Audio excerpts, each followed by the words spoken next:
show, we are starting off with one of the most satisfying sounds that there ever was, and that is, of course, the PlayStation 2 startup sound. Why? Because we are playing a classic PlayStation 2 game today, and of course, that classic PlayStation 2 game is one from that one company that used to be cool but is not anymore. It's Silent Hill 2. So, this is my first time playing the game. Never played it before, so we shall play on normal difficulty, normal action, and normal riddle. For, of course, it is the normal way to play normal, not the easy way to play normal. So, yeah, I've never played any Silent Hill games before.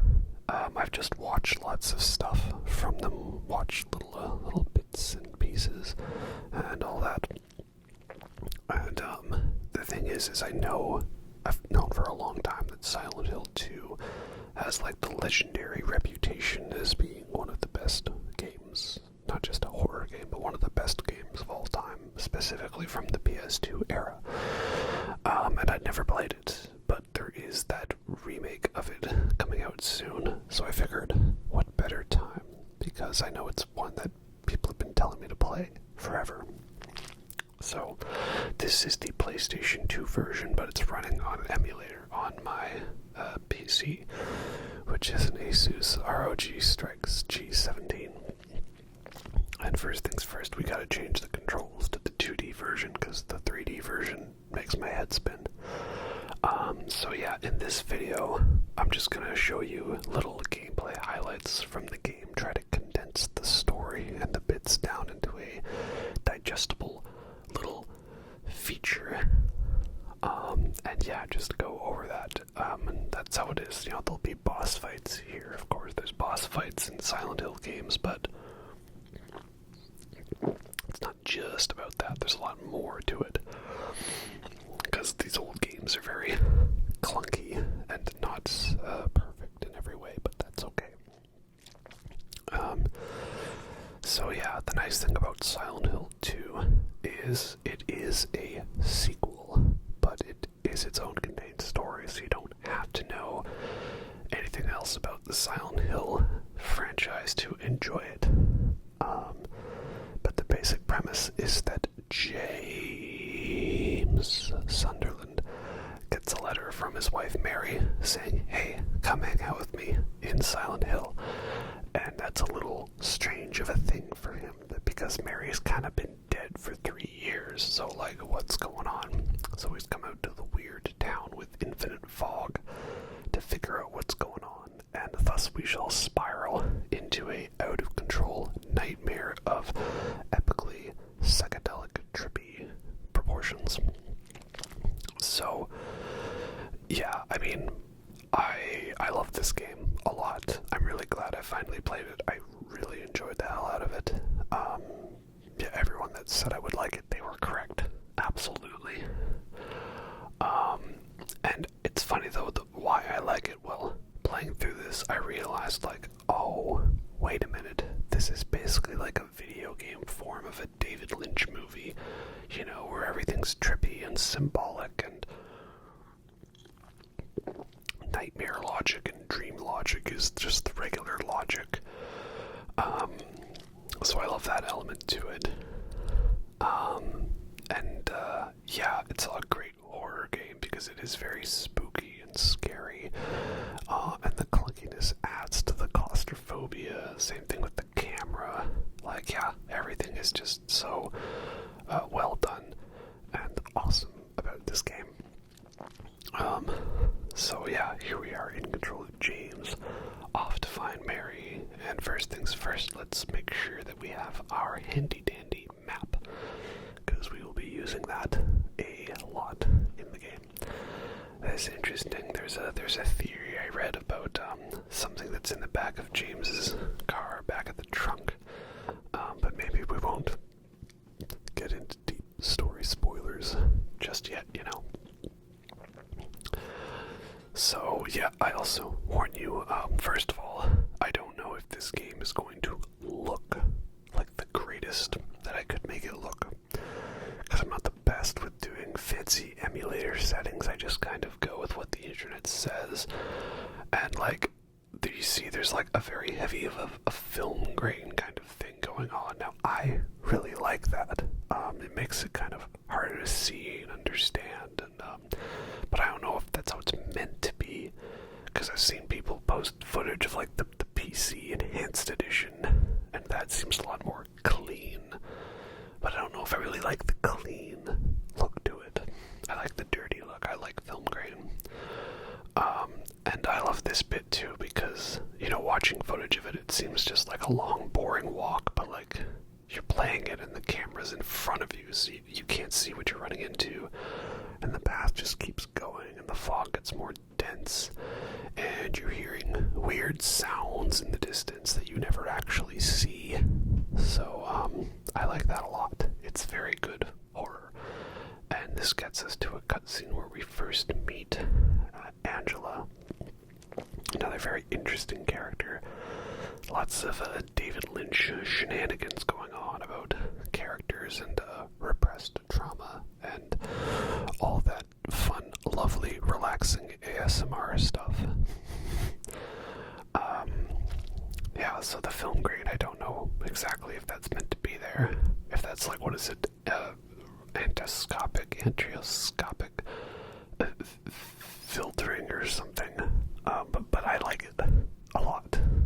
So yeah, I know that I could have done the PC version. But then I know the PC version is kind of a very bad port. So then there's like the Enhanced Edition. It's a series of fan modifications to fix it, but even then I know that's not perfect. But I knew to stay away from the PS3 version of this game because it's a quote-unquote remaster, but it was built from a demo version of the game, so the PS3 version surprisingly looks worse than the PS2 version. So, yeah, my videos, obviously, you're mainly here for the audio and the rambling, so the gameplay quality is not the most important factor. So, you know, I don't know if I could have done it better, but that's how it is. And also, I don't know why, but like, I use my capture card for this. And I feel like when I do the capture, sometimes it seems like things are looking more green than they're supposed to. Like, it's almost like I'm watching it through like Matrix vision, you know, the green tint. And it's weird because you just watch it on its own as is. It doesn't look too different. But you see it side by side with how it looked like when I was playing it on the other screen, and it looks different. I don't know. So yeah, I'm not sure how it is. I tried messing around with the settings and couldn't figure it out. So that's just, it is what it is. But that's Angela, and she's looking for her mother, and can't seem to find her father and brother. Oh, what could that mean? Well, we'll find out later. So, meanwhile, thousands of miles away, we are still running through lots of fog and endless hallways. And again, it's atmospheric building, it's pacing. I like it a lot. Because you never know when something's gonna jump out at you, right? It just feels so alone and desolate. And then all of a sudden, you can get random blood and cutscene happening. And yeah, then just weird, creepy silhouette in the distance. Like, I've seen this sequence before. I've seen these enemies before. And yet, something about that first bit actually kind of got to me a little bit. I was like, nope, let's just run in the other direction, shall we? But the game won't let us, so eventually we've got to investigate. And that leads to a cutscene where we pick up the radio, and the radio is like the static that lets you know when enemies are near. I like how James, being the fun little doofus he is, doesn't see the big giant flesh monster rising up by him. But here, as we can see, these are the straitjacket monsters, and these kind of represent like the sickly monsters being like stuck or trapped, and like they're gross gross, and they've got like bile and stuff, very, very sickly looking, because all of these enemies are representative of James's own mental state. You know, it's all in his mind in a way, right? And this is the embarrassing part where I realized, like, oh, I didn't actually check the controls. So I don't know how you actually attack in this game. But thankfully this monster was kind enough to not attack me first. I kind of run around like, how do you do this, please? I don't know how to swing a pipe. This is why you always check the control list first, right? And I'm like, oh, has he figured it out yet? Like, no, I'm standing at attention. No, come on, you doofus, this is recording. Oh, there we go. I got it. And there we have it. I figured it out. Also, I didn't have my controls set up properly, so, like, you'll see that when I do the melee attacks, I'm almost always doing the heavy attack. I didn't realize there were two different inputs that would let you do the light attack. I just thought that was the only attack that there was, and I just got through the whole game doing that, so yeah, that's, it is what it is. I never said I was an expert at this game, and apparently this radio call here is actually foreshadowing stuff. James, I'm here, come to something, I don't know exactly. I'm sure if I thought about it hard I could figure out what that actually means, but yeah, apparently the radio call is foreshadowing. And I love the voice acting in this game, because it's like, it's not perfect by any means, but it's like the perfect level of flawed and dreamlike, you know, like Mulholland Drive, the David Lynch movie. The acting in that movie is kind of off, but it's like, it works. And now we're like wandering through the town, and there's fog everywhere, and we can barely see, and there's monsters everywhere, and they're spitting bile at us. Like, oh, I love this. It really makes you feel like on edge. A very, very fun feeling for a horror game. And eventually that gets us to the apartments. And again, this is where I remember I was watching footage of, like, Over the Gun, OTG, playing through this, and he was just, like, it looked like he was wandering around here, like, forever. So I didn't know what to expect.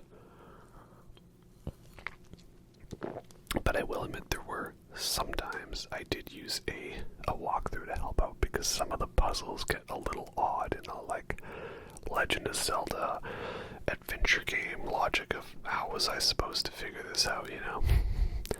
And here we were like, oh, a flashlight. That's cool. And yep, new monster, the mannequin ones. And there, you know, there's a video kind of like deconstructing what each of the monsters means. I'm not exactly sure about what the mannequins are, perhaps because they're like, they're dolls and they're fake, they're artificial, and maybe he's just feeling like, you know, sort of controlled mannequins, marionettes, puppets on a string, perhaps. Yeah, I don't know. Other funny thing is, I thought at first there was like a weapon degradation feature in this game. So at first I was avoiding enemies, thinking like, oh no, I can't kill them, because like it's gonna be like Resident Evil style, where you literally do not have enough ammo in the game to kill every enemy. And this is where the camera was real messing with me, you know. But eventually I figured it out. Like, no, you can't actually just kill whatever enemies you want. And eventually we make our way to seeing a key. And, you know, you just gotta reach through the bars, and, oh, scenes like this always give me a bit of anxiety. And then, of course, who should appear? The annoying girl, Laura. What's her deal exactly? I don't know, because I guess she is like a real person. But, I don't know, she's kind of a dick sometimes. times to us. It's odd, right? Very odd. But I guess she doesn't really like us because she was hanging out with Mary. And, this is where I'm going to start just going into spoiler details. So, if this game looks interesting, you should try to find a way to play it. It's just a little tricky because you either got to, emulate the PS2 version, have a PS2, or do the PC version, which isn't that great. And here's where we get weird jump scares, some noise north, and there's a fun bit here. If you see, you'll actually see Pyramid Head in the distance. But I didn't stop to look at him because I kind of just went in the door, and then I saw, like, wait a minute, there was something there, wasn't there? And I looked back, I'm like, no, there isn't, but I thought there was. That was a very good way of the game messing with me. So, I like that a lot. But yeah, I guess Laura was hanging out with Mary while Mary was like on her deathbed. And that's why Mary was like talking up James and talking about him or something. So maybe that's why she already has this image of James that she doesn't like. And this is, of course, the other creepy thing. A bunch of moths flying around and reaching your hand into weird darkness hole, like Temple of Doom, or... Yeah, that's just a whole bunch of nope, am I right?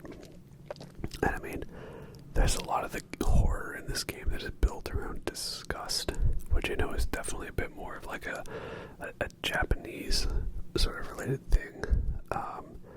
Not all of it is as gross as it would appear. Yeah. And then here's where we get, one of our first puzzles, and I figured out the part about, Henry Mildred Scott. Okay, that's hours, minutes, seconds, but the part that took me a bit to realize is that, those scratches next to it, that's like what it is. I thought it was going to be more tricky, that it was like Henry has, 5 letters in it, so that's 5 for hours. But no, it's actually the scratches on the wall determine the orientation. Yeah. But yeah, this is a really great sort of setup as your first main area of the game. It's very claustrophobic and dark, and you can barely see 3 feet in front of you, and you feel like resources are limited. And it's, it's a nice balance of that. And this is again where I started realizing, maybe you can't fight enemies. But around the corner, who you would see in his first big motion picture appearance, Pyramid Head himself, the man, the myth, and the legend. And as we can see here, he is doing something to those mannequins. What could it be? I don't know. And now he's dragging a lifeless body of them around. That's interesting, yeah. Oh man, I do love Pyramid Head. He is a total awesome badass. I mean, it just sucks that that after this game, that Pyramid Head is in like everything else Silent Hill related, I don't even play the Silent Hill games to know that him appearing in anything else other than this one is just a total travesty, because he is a representation of James's psyche. And I've heard it's like he's meant to be his manifestation of his desire for torment and pain or something like that, or perhaps he's like what he wants himself to be seen as, like he wants himself to be this total macho guy that's like, porking the mannequins and the nurses, perhaps. I'm not sure exactly. But yeah, his representation of his torment, his guilt, his need for punishment. Just all in all, he's a very odd character, very enigmatic. And I like that. But because he is part of James's character, yeah, it makes no sense why he would be in anything else whatsoever. Oh well, at least that bit in in the Silent Hill movie where he like rips someone's skin off in one go. That was pretty cool, I guess, even if it doesn't make sense. So here we have, what's this guy's name? Eddie. He's another traumatized character, you know, because he's clearly like, he's all like upset because he's bullied for his size, and that's manifested itself in horrible ways until he just kind of keeps going further levels down and mental decline, right?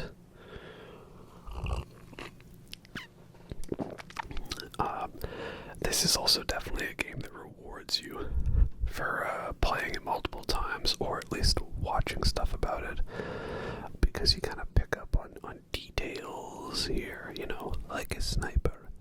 Details when a splash of color is out of print or out of place. Details. So yeah, you kind of put together how these characters are there and what's going on.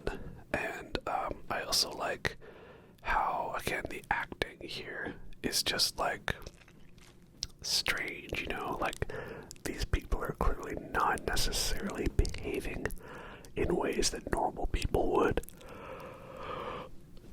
but it kind of works, you know. Dreamlike state, like we don't know what is reality and what is not reality. So yeah, I love it, and I really hope they don't go too overboard with the voice cast in the new one. That's the thing, is I've heard about the new Silent Hill 2. Everyone was like, oh yay, Silent Hill 2 remake, that's awesome. And then they were like, wait, Silent Hill 2 remake by what's it, Bloober Team, or Team Bloober. And they've just made a lot of those like generic walking simulator disguised as horror games. So I know people aren't a fan of them. And this is a bit, it's funny, you know, it's like definitely adventure game logic, you know. Like, what do? Like, you have something in the trash can. Oh yeah, you take a package of canned juice and specifically throw that through the trash can so you can open it. Yeah, that makes total sense. Absolutely. Why didn't I think of that before? And yeah, another more trippy, surreal thing, just buildings next to buildings. That doesn't make sense. The architecture is all kinds of screwed up in these games, and I love it. You know, again, nightmare logic, nightmare reality. Like, man, if people had told me earlier, hey, you like David Lynch movies, well, you'll love Silent Hill 2. It's basically a David Lynch movie in horror video game mode. I think I would have played it a lot sooner. But of course, you know, being able to play it. And yeah, that's the thing, is like, not everybody is a fan of Team Bloober. So, you know, we'll see what they do. But it seems like they're not the best choice, so who knows? I mean, nobody thought that a RTS strategy developer game could make it, that those guys could make a good horror game, and they made Alien Isolation, and that was amazing, so we'll see. And here we have, hella depressing scene that, like, most people agree, like, no, we're not even making fun of that. James walks in, sees Angela holding a knife, and is instantly just like, hey, there's another way. You know, like, we just agreed we're making no jokes now. But, yeah, again, themes, style, stuff, it's never directly spoken exactly, it's all just understood. I'm not like that. It's easier to run. Yeah, I think eventually we're putting together that Angela has killed her father and her brother because they were abusive towards her, right? Something like that. I know that it's actually kind of crazy that this game is one where you could almost do some kind of like VOD style lore development to figure out what was going on. And it's got, what would you always say, beautiful cinematography, right? Again, you'd think video game setting up cameras and lighting. They just have to render it in certain ways, right? They don't have to consider the fact that, oh, well, the camera won't fit here because of the size of the camera. Like, it's a digital camera, it's a virtual one, it doesn't exist. But yeah, I love how throughout all of your interactions with Angela, it's building towards potentially getting the in-water ending. You see, for context, there's a bunch of different endings to this game. Now, normally, if there's a game with multiple endings, I like to show all of them for, completionist's sake in the video. But getting all of the endings for Silent Hill 2 requires you to do like at least 4 or 5, even like 6 playthroughs or something like that. So I'm not going to bother with all of that. Some of them are crazy specific. I actually almost got the in-water ending without even trying, though. There were 2 things I missed out on. One, there was like an audio recording I could have listened to, and I think I was looking like right next to it, but I didn't click it. And the other is that you're supposed to not heal yourself that much and stay at low health throughout the game, and that is definitely not something I would do, because I'm always worried if I'm like anything less than 100% health in a game. But yeah, man, the conversations like this, they're just like kind of like hard to watch. Like, you see this, I'm sorry, I've been bad, and oh, that's clearly like a lot of repressed trauma going on. And yeah, man, I'm not gonna make something clever or joke about that. This game is about like real ideas and real feelings, and it still kind of blows my mind that this art house type of horror game was coming out in like 2001, and the soundtrack is top notch as well. Everyone points that out, but yeah, it's a great soundtrack. So, moving on, we proceed through the apartments, and this is where we get to, once again, the man, the myth, the legend, Pyramid Head, and he's doing something to that mannequin, I don't know. I also love James's reactions, just to try to nope the hell out as soon as possible, but he can't. So this is a quote-unquote boss fight. And as you can see, I've been saving my pistol ammo because I thought that this was going to be some kind of like Resident Evil style thing where you barely get enough bullets and you gotta save the bullets for the boss fight. Or don't kill every enemy, but you actually are fine to do that. So the thing as well with this boss fight is that you don't actually need to do anything really. It's actually on a timer, and if you don't deal enough damage in a certain time, then he just walks away, right? And I mean, I guess that's kind of nice, right? Like, if you're low on resources, you just gotta run around and survive. And I also like how, all the boss fights are putting you in these claustrophobic rooms where you feel like you barely have enough room to outmaneuver the enemy. I feel like Resident Evil does that a lot too, right? They're just like, okay, here's a big scary boss, and it has no health bar, and you've barely got anything, and you've barely got any room to maneuver around, so just go at it, right? And I had heard in my mind that this was like on a timer for the fight, that he does just walk away, but I didn't know that, so I thought, well, maybe you've got to, do some damage to him before he runs away. And then I thought, I don't know if hitting him with a wooden plank is gonna do that much. So, we'll give it a try, but maybe I should go back to bullets. And that is the thing with some of these boss fights. Definitely didn't handle them as well as I could have, because it was my first playthrough. And at first I thought like this game was gonna be like crazy insane difficult, like we're talking like Devil May Cry 3 levels of difficulty. But honestly, I actually felt like I was very well set throughout most of the game. I never felt like I was low on health, ammo, or anything. But you know, it's good to be cautious, right? Like, if I don't need to use the ammo, then I won't. So I don't know if I actually did enough damage to Pyramid Head, or if it was just that the timer was up and he left, but that is eventually what happened. And I guess as fun as this is, it's a little almost on the line of going from fun and scary to being frustrating. Because there does come a certain point where you wonder, like, okay, is there something else I should be doing? Am I just wasting my time? I don't know. And I definitely got that a few times in the game on some of the puzzles and stuff. Not really knowing what I was supposed to do, and, you know, yeah, right.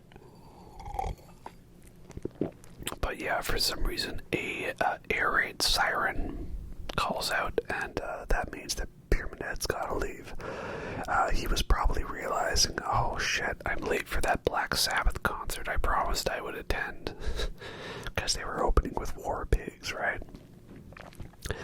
And just like that, the water goes down, and we are magically able to progress to the next area of the level. What does it all mean? I'm not sure, but again, I'm still impressed that this game was so focused on the manifestation of ideas as a reality that isn't actually a reality in, like, 2001, definitely very ahead of its time. And again, I'm kind of interested in playing the other Silent Hill games, but I'm not sure if they're gonna scratch that same itch that this game managed to do for me, right? Because again, the reason I like it is I like the whole, like, you know, dream nightmares are real.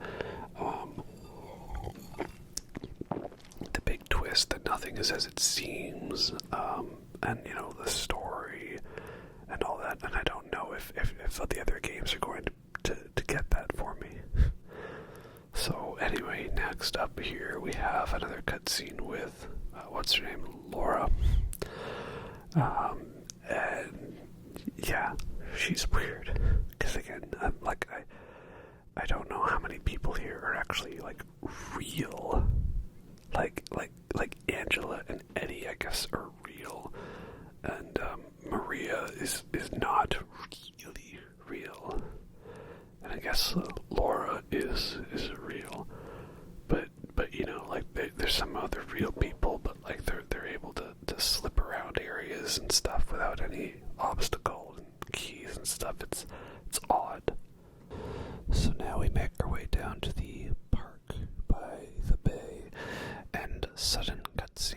This is where James all of a sudden is noticing that this girl seems to look like Mary, but she is not. And again, I don't know her name, but the voice actress for Mary / Maria, she does such a great job, because again, it's another David Lynch thing. There is a person who's played by two different characters, played by the same actress, right? Like Mulholland Drive or Lost Highway. So yeah, shout out to her voice actress. She does such a good job of doing, like, the more sultry, seductive nature of Maria, and the more sensual, caring voice of Mary. So yeah, it's so great, such a great, you know, mess with your mind sort of thing. And I just love everything about Maria as a character, how she's just so strange. Like, she'll, you know, switch from being, like, seductive, like, oh, I need a strong man to help me out, and then go from that to, like, berating you and all that. So yeah, great character, adds a lot of that awesome David Lynch weirdness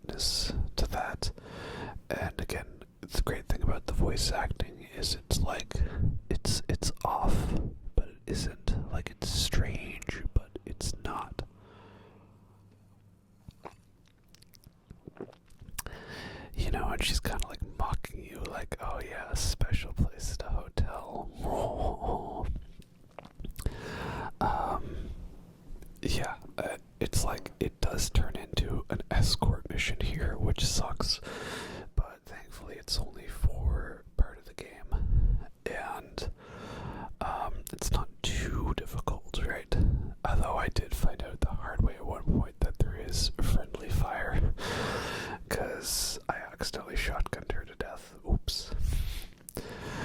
And, yeah, I just, I don't know, it's so many, only so many times I can say how much I love how the game messes with your mind. But that's what this game does best, right? It keeps flipping back and forth. Like, oh yeah, I see some kind of sexy lady who's into me. But also, oh no, she's not. She thinks it's weird that I'm in love with some person who's dead. And also, oh yeah, I need a big strong man to help me out and save me. But also, hey, you know, don't you love somebody else that isn't me, right? So, yeah. Great character, just another reason why this game is awesome. So eventually then we get to the bowling alley with more wandering around the town and, you know, helping Maria. And here's where Eddie is just chilling with Laura and he's eating a pizza, you know? Again, why are these characters here? Well, because the Silent Hill town has determined them to be here. Why? Because reasons.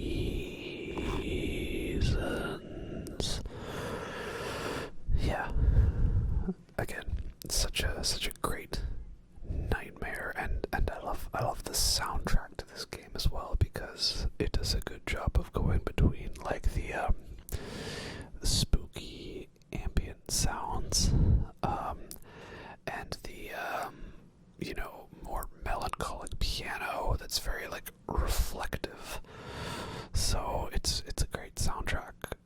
It's a nice balance of those two themes. You know, you can't be dark and scary all the time. I find that's a lot of what like modern horror movies or horror games go for. Just lots of like crazy strings going all over the place and absolute insanity, and I don't really like that much. This one manages to feel atmospheric and droney, but also lots of beauty, and like, you know, it's like very self-reflective of you like looking inwards, shall we say. And coming up we've got one of the best lines and moments in the game. Somehow Eddie's just chilling here eating a pizza, and you know, nothing appears to be wrong, even though this guy's clearly, you know, taken the whole bullying thing, how much he's been bullied too far to, you know, going into psychopathic murderer tendencies, right? And Laura's just, you know, doing her thing, being a spooky, creepy girl, probably because, you know, she was told so. And yeah, why bother going after Laura? Who cares? I don't know. I just want to eat pizza. And this town is full of monsters. How could you sit there and eat pizza? Beautiful line, 10 out of 10. And that's why we love James. A great job of being totally numb to everything that's going on, and also like, you know, totally like saying the things I would say, like, you're just chilling eating pizza, what? And also that bit where he tries to totally nope out of the Pyramid Head boss fight, also very great. So yeah, other than that, there's just a nice bowling alley to wander around. And eventually our search for Laura leads us down a dark alley right by what looks to be a strip club. It's very interesting, of course, that Maria has the key to it. Why? What could that be?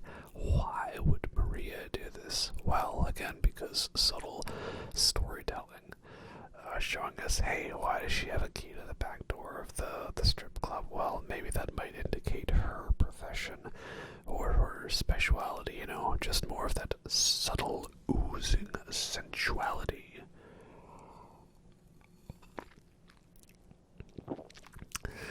I also like how, you know, the game makes you like look at the door first to see that it's locked, and then, you know, she'll unlock it for you. And of course the whole thing of like keeping the key down the bra, you know, you gotta reach down between the, you know, the things there,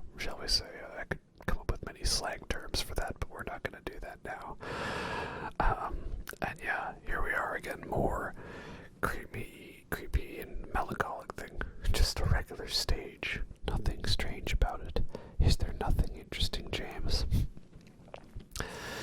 Because again, I'm pretty sure the idea is he was feeling that kind of like a sexual frustration in that, with Mary being kind of, sick and dying and in a hospital bed, he can't really be getting his rocks on, shall we say.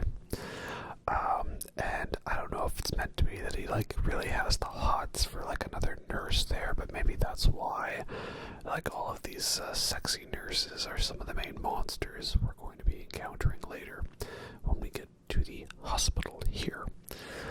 So yeah, eventually Laura runs inside the hospital, and now we have to search the hospital for her, and oh wow, this was a tough part of the game. Talked earlier about how I felt maybe I should have gone for hard difficulty because normal became almost too easy for me. But this part of the game was definitely the part that kicked my ass in a little bit.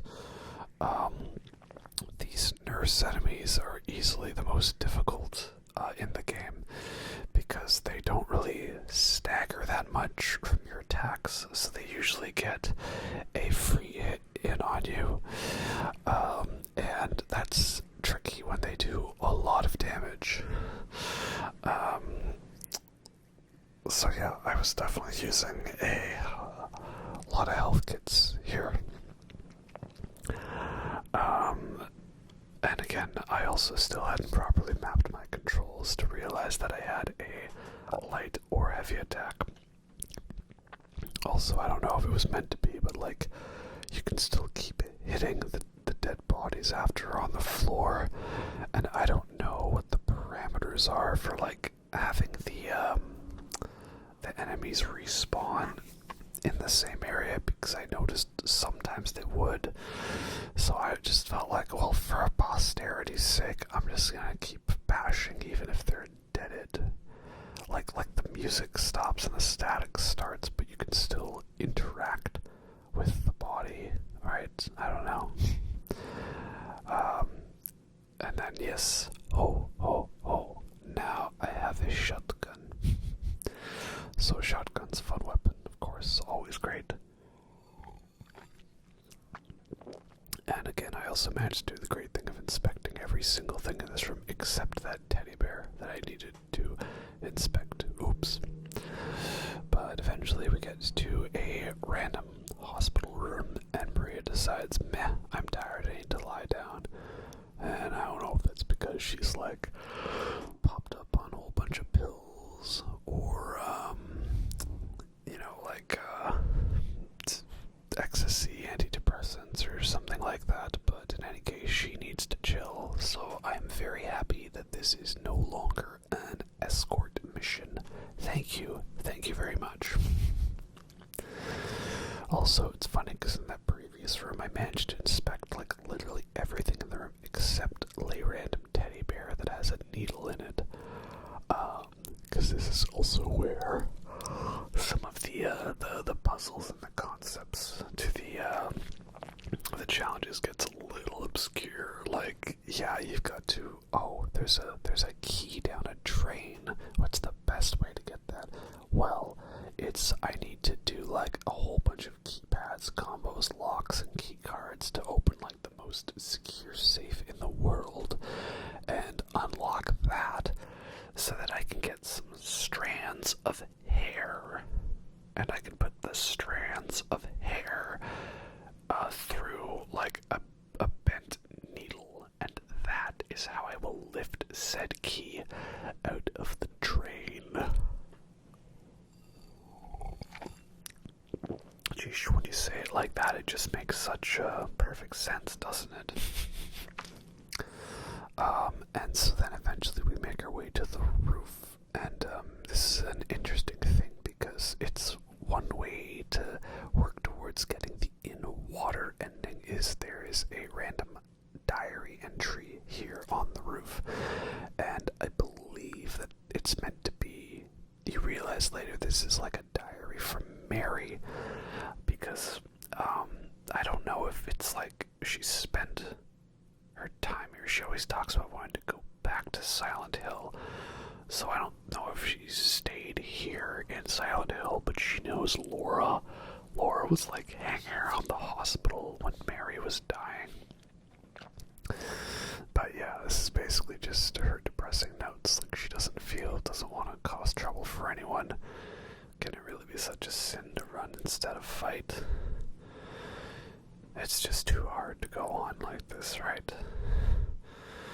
And yeah, she cleared to go home, right? Oh, it's okay for her to go back home with James. And yeah, coming up, this is a hell of a jump scare. This actually really caught me off guard. Because Pyramid Head just randomly shows up when you're inspecting a door. One which I had already inspected. I just heard that, and oh my god, he's there. And he's knocking me back in a cutscene. But like, yeah, that is such an effective scare. I love it so much because he just kind of shows up, like, randomly. Like, there's no big intro, there's no cutscene to show when he shows up. He's just kind of there.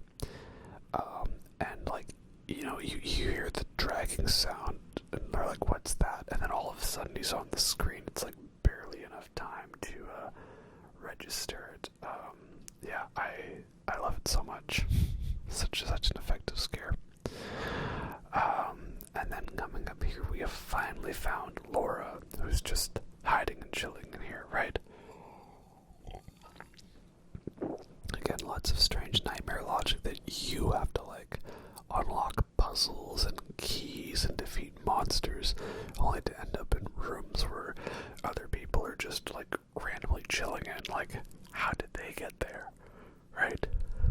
Like in Elden Ring, how did the blind lady get all the way down to the bottom of the frenzied flame prescription, right? That doesn't make any sense. How does Eddie get all the way down to the place when you had to jump down like a bunch of weird holes and stuff like that? How does Laura get here when all these doors are locked? It doesn't make sense. That's the point, right? Nightmare logic is real logic. Yeah, I don't know. If anybody has any other games that do a good job of capturing that David Lynchian nightmare feel, please let me know. I would love to play something more like that. Because this has easily jumped to one of my favorite games of all time because of that.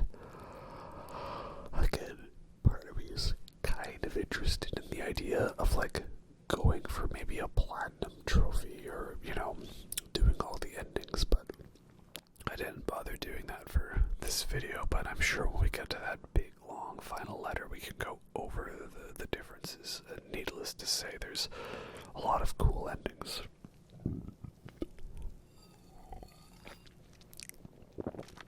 And yeah, this is where Laura is going to screw us over. And it's funny because, you know, you can totally see that she's setting you up here. And it's not that James is a weird doofus. Again, it's a dream, right? It makes sense in the dream. That doesn't mean it makes sense in reality. And why does she not like you? Well, again, probably because she's heard from Mary some questionable things about you, right? Mary might have said some mean things. Some justifiable, some not justifiable. That's just how it is, right? Yeah. Oh, wow. It's like watching those animals get killed on the Discovery Channel, you know, or National Geographic. It's just like so obvious of a setup. But yeah, and then, oh yeah, lay random H.R. Geiger mouth face.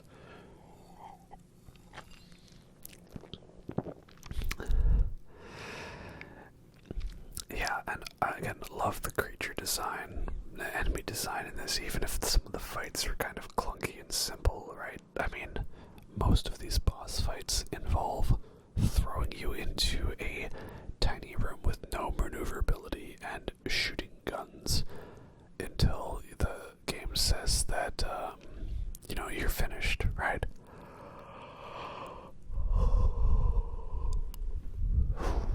What happened? I used to be able to be so good at staying up late, not being tired out now, but yeah, you fart face. Oh yeah, great line there.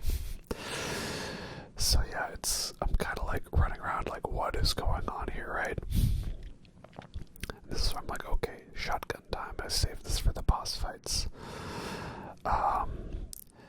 Yeah, again, it's great boss fights because it's a good job, I think, a nice balance of being like fights where you are still in danger and could lose, but also they're not like crazy difficult, and they are winnable if you just do some simple things.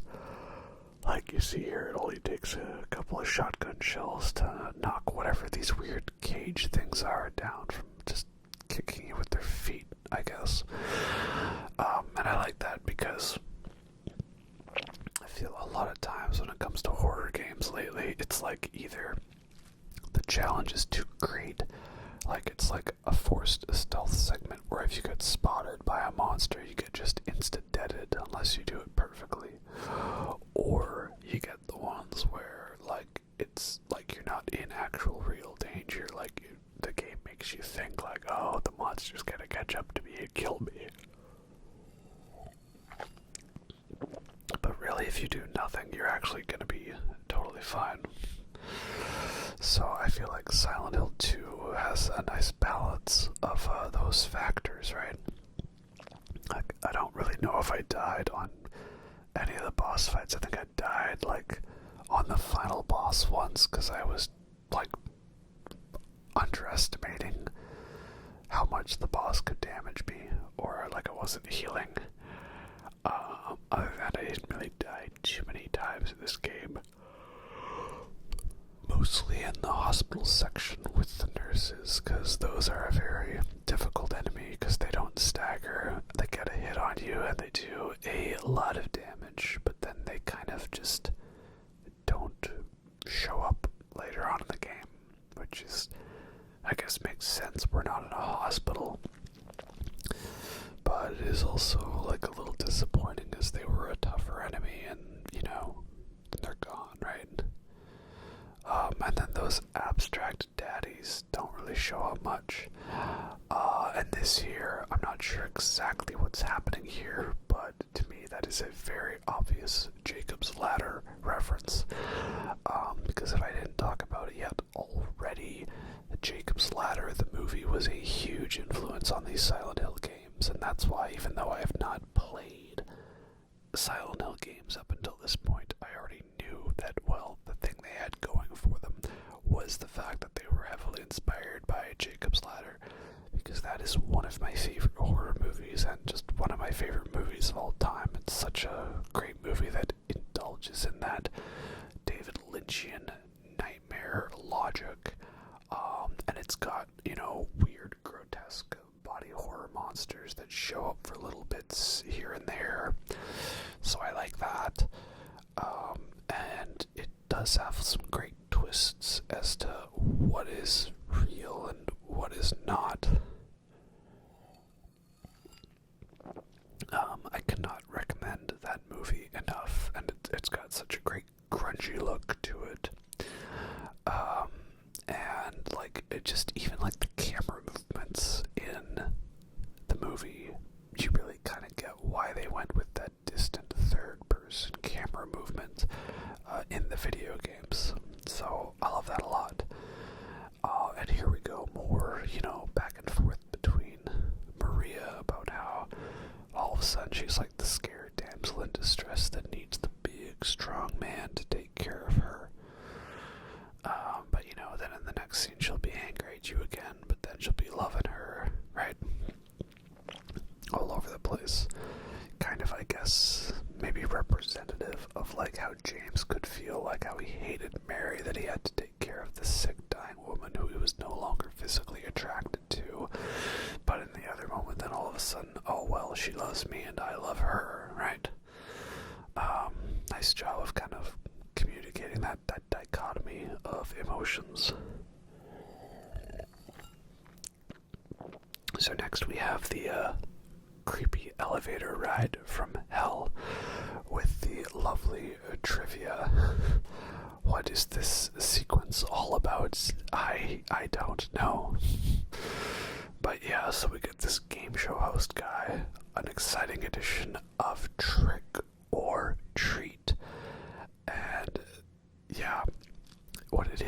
is it's a way to get some extra goodies and stuff like that. Because that's how it is. Like, depending on how well you explore the game, you can get extra goodies. The challenger is James. James Sunderland. Yeah, basically the answers for this allow you to get extra shotgun ammo. And it's like earlier in the game, there's a safe, or if you open that up, you get a whole bunch of pistol ammo, right? And yeah, I guess it's kind of nice, right? Again, the game is as easy as you make it for yourself if you explore. And I was proud of myself. I did this one without looking up the answers. It's Lakeside Amusement Park, I'm pretty sure. And this is another interesting question because it revolves around you reading a certain newspaper article, which I'm pretty sure it's one you have to read because it's in like the garbage that you get the coin out of for the coin puzzle. Yeah, very interesting, especially because the answer for it is that the guy's name is Walter Sullivan. And Walter Sullivan is, I guess, the main villain of Silent Hill 4, The Room. And I've watched some of that game, and I don't know if it's one I would like. It seems to be a very mixed bag on that one, you know? But yeah, it's interesting how in Silent Hill 2 they are already referencing the villain of Silent Hill 4. And like, I don't know how much of that was planned, right? Like did they know in their head we're gonna, you know, give the setup for that? And Nathan Avenue is the answer to the other one, so it's 313 is the answer. At least in this difficulty, I think it changes on different riddle difficulties. I don't know. Might have to up the difficulty, make it more challenging for myself. But yeah, that's Marvel levels of setting up, am I right? And I love how everyone's reaction is just to be all like, yeah, I don't know, that was something strange. Anyways, we've seen stranger things, and we've also seen things that are stranger, so let's move on. And there we have it, 313, give me some goodies, give me that treat. So we got a bunch of shotgun ammo, and what is it, the ampoules, which is just like the best healing item there is. So we finally make our way through the hospital, and we're walking down some halls and just chilling, and oh my god, that's Pyramid Head. Okay, he's after us. Mary, we need to run. And again, another lovely segment with the crazy camera angle helping, because there's just these hallways and these twists and turns. It seemed like keep going infinitely, like you're not really lost in a labyrinth because there's only one way to go, but it gives you that vibe. And then these long hallways with no stretch of reprieve, like, yeah, another great tense moment that just sort of comes out of nowhere. And yeah, again, I love how Pyramid Head just sort of shows up. Like, the music starts and you want to know what's going on, and then he's just there. That's how it should be. And this is the problem, is with a lot of the next gen stuff, is they feel like they've got to show as much of the budget on screen, you know, particle effects and God rays and RTX, ray tracing and all that fancy stuff. I'm like, well, that doesn't necessarily make it scarier. Like, for me, the fact that it was unexpected showed up. I entered a hallway, and I started walking down the hallway, and I turned a corner. I heard a weird music sting, and then half a second later, we were being chased by the iconic monster with no introduction. That was infinitely more effective to me than, like, a big, you know, widescreen cutscene of Pyramid Head, like, coming out of the walls and with big dramatic boss music. I don't know, this is the thing, there's a lot of good lessons to learn from Silent Hill 2, but I'm not not sure that most video game studios learned those proper lessons. And here we get to wander around in the dark on the streets, and again, another amazing segment. Like, your flashlight barely shows 3 feet in front of you, and there's just monsters everywhere, and it's like you're running around a giant open town where you can barely see, and there's monsters. Again, such a great nightmare feeling to it. And eventually we get to this bar we were at earlier, and there's a new note: if you really want to see Mary, you should just die. But you might be heading to a different place than Mary James. And again, great mind messing, because originally that note wasn't here. There was a hole here. It's gone now. What could that message mean? I don't know. Perhaps a reference to how the town is always shifting. And here we got more great atmospheric stuff. We make it to the Preservation Society building near the edge of the lake, and there's just nearly 30 seconds to a minute, nearly a whole minute long, of walking downstairs. And again, I love it so much. It's just you can barely see in front of you. You have no idea where this is going, what's happening, and you really feel like you're descending into the darkness, because that's what this next stretch is. There's a whole lot of jumping down holes, going downstairs, going down dark passages as you delve into the darkest depths of James's mind and his subconscious, into the most grittiest areas of the game. That's the atmosphere I like. So we went down a bunch of stairs, and now there's a big dark hole. Well, I guess we should jump down it, And this repeats 3 or 4 times during this segment of the game. Definitely the darkest and scariest stretch I found. If the hospital was the most difficult because of all the nurses, this was the most creepiest, because it just keeps going and going. And again, I don't know if it's the way I got the emulator set up, but it just seems extra dark and extra film grainy. This is a part that had me stumped. It's you've got to look for the specific part of the wall that you can break down. And I swear, I looked up and down, and I thought about, do I need to smash it? And eventually, no, I just happened to be hitting just the extra little set of molecules around the wall that I didn't hit. And yeah, there's another great bit where you get locked into a room with all these bugs, and you gotta guess the keypad to get out of there. Just again, more weird nightmare logic of stuff just changing around on you. It's just the phrase I'm gonna be constantly saying because, well, what else is there to say? That's just how it is. And again, more descending into darkness and nightmare worlds. And again, somehow we've ended up in a prison. And in the prison, who should we find but our good old dear lovable friend, who was not a friend much longer, Eddie. And what's he doing? Well, he has a gun now, and he's kind of going a little crazy, right? It takes nothing to kill someone. You just gotta put a gun to their head and pow. Yeah, that's lovely, reassuring thought to hear from this guy. Because now he's got a revolver. 6 shots.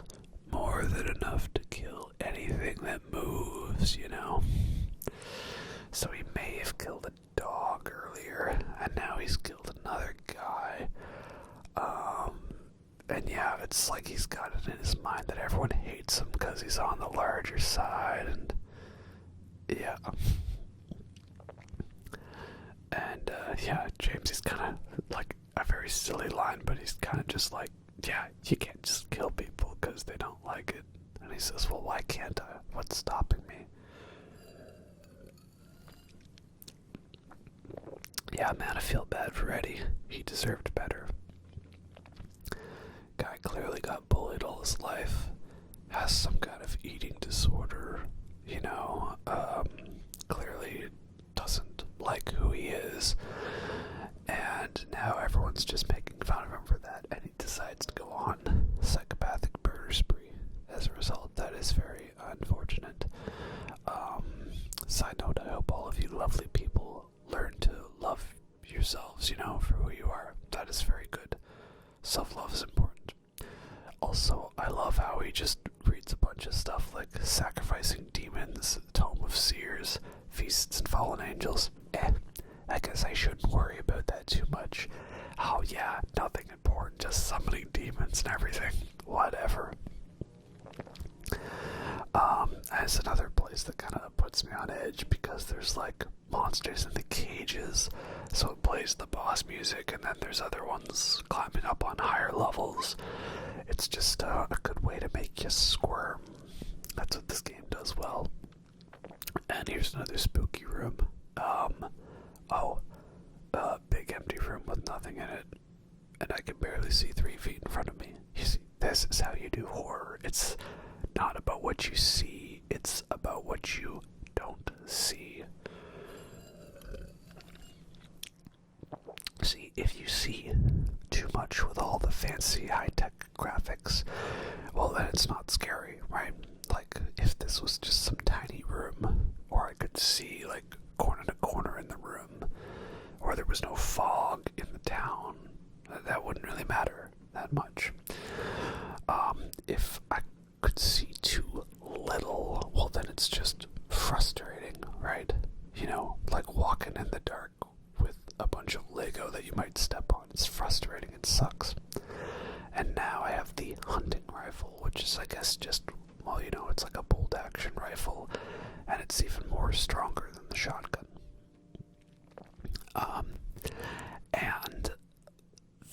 Yeah, so Silent Hill 2 for me was like the perfect balance of frustrating, but like in an immersive way. You know, it's just dark enough that it's hard to see, but not too dark that it's frustrating.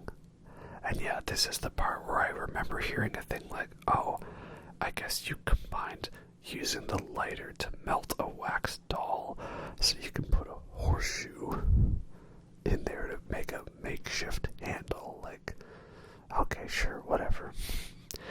And I didn't show too much from this segment of the game because most of it is running around in the dark and beating up monsters. But needless to say, it was a very dark, scary place, made even more claustrophobic by the fact that I didn't find the map for the area until like the very end when I was done.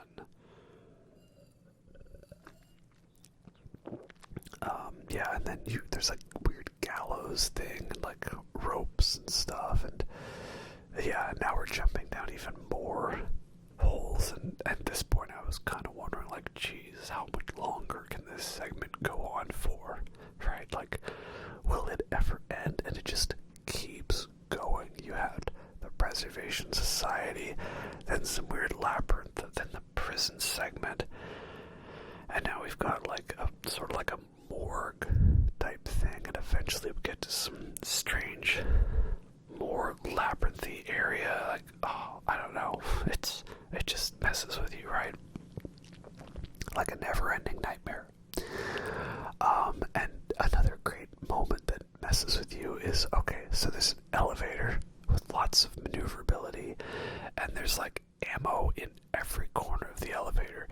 And I've played Dead Space. I know how many times that if you get into a big elevator in Dead Space, it's a death trap. They don't attack you in the small elevators, but the big ones you gotta be very sus about. So the whole time I'm like in the center, I'm like ready. Are they gonna jump scare me here? There's gonna be a thing where I've gotta dodge weird tentacles coming out of the walls. Is there jam coming out of the walls? Anything like that? And, well, the answer is no, actually. It's just a long atmospheric elevator to make you mess with your mind. And again, I like these things about the game. it's not going to be a thing for everybody. Not everyone's gonna dig having long stretches of nothing, and oh yeah, Pyramid Head's here. That's just wonderful. Again, he's just sort of there. He's wandering around, and there's this big octagonal sort of shape of an area. And what is the point? Well, in the center, we have a very strange type room, and there is the great knife. Yes, you can get Pyramid Head's knife as a weapon, and it does have the disadvantage of being very slow, but it is strong. It's basically a one-hit kill for stuff. And now here, once again, we have found Mary, but she was unalivened, right? But no, she's alive. Okay. I mean, this is why we know, like, she's not really real. She's like a manifestation of James's, like, you know, like sexual fantasies, right? Like, in some ways, she's the ideal partner for him, you know? She's flirty, she's risque, she's just oozing that sensual energy. But also, she's still, like, cruel and demeaning towards him, right? That's why she kind of, like, puts on this nice face, like, oh, come on, James, honey, you're so silly. You know, and she's like, oh, damn, James, you got some big muscles, and I got some pretty big emotional baggage. Do you mind helping me carry that emotional baggage? Please, anyone, I need help. Yeah, like, it's hard to rank, like, you know, best video game characters or, like, moments or stuff like that, but, like, Maria's definitely up there, and again, also helped by the fact that this is, like, Jacob's Ladder meets Mulholland Drive. It's, like, the best elements of those movies combined together, but it's in a video game. That just makes it even more intense, because you're the one in control of the gameplay. Yeah. I mean, I still am gonna kick myself for this, that, like, I always knew I was gonna like this game, but I never really actually forced myself to get into it, because it is a little awkward. You've either gotta play a very badly ported PC version, do your best efforts to download mods to fix said PC version, or either A, find a PS2, which is like, you know, several generations of consoles again, distanced, or, you know, do what I did and get into the good old emulating, right? Like I say, apart from some weird, cutscenes where they didn't really show the frames properly, and you know, not being able to do a light attack, it was pretty good. Also, Pyramid Head is here again, and he hurt me a lot.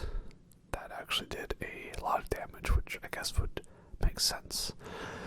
And I don't know if it's the emulation thing, but I've seen footage on PC where when you get hit enough, there's like a little, like, first aid symbol. I don't know what that's all about. Didn't happen for me. And here's another case of, like, me not understanding this note. Thomas or something. So he was dead from multiple stab wounds with some kind of large weapon.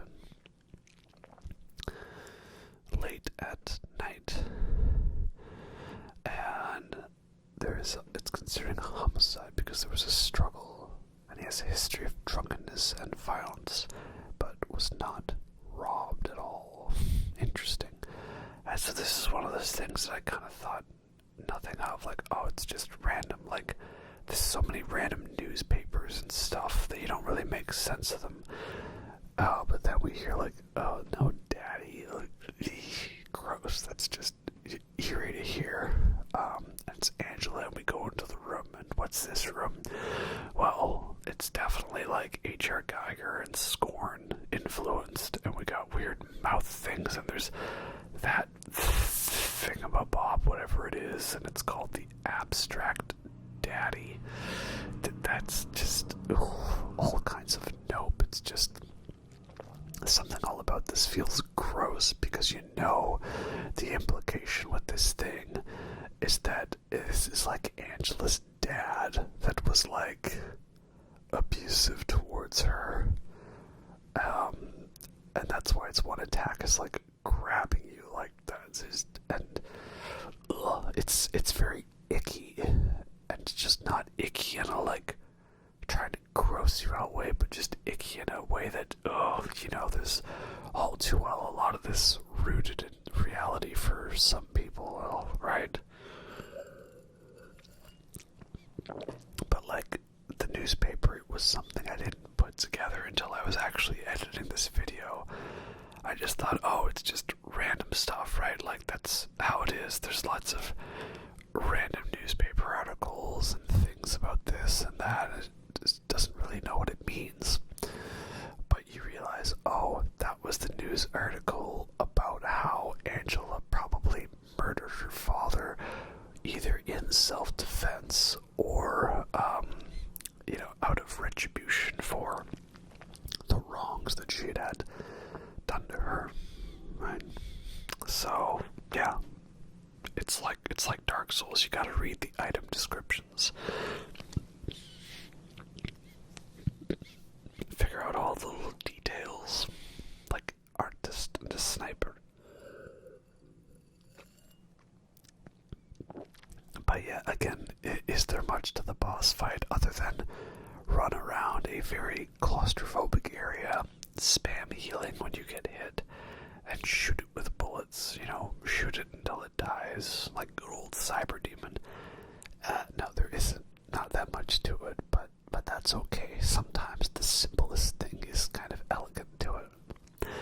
And I would say that does feel a lot more intense. Like not having a health bar, you can see not having a health bar about the boss. Yeah, not the greatest thing, but I love the claustrophobicness for movement. Like Resident Evil does that very well, and this game also does it. And oh yeah, it's so sad seeing how defensive Angela is, right? Like she just, because of her trauma, just assumes that, oh, well, there's this guy that's being nice to me, and it's obviously only because he wants to get with me in, a coitus way, right? Yeah, again, we do not make fun of Angela because it's just, no, that's just a little too real, shall we say. And that is the nice thing about this game, that when it comes to the horror and stuff, yeah, there's weird body horror, and there's monsters, and there's scary things and all that, but really it does get down to it all being the root stemmed from real horror, real trauma, and that makes me think of like newer horror movies these days, like Hereditary and The Babadook. And it's all about ideas, and these ideas have definitely been exaggerated and expressed in a more horror movie setting, but it's got down to the root of those fears and concepts, right?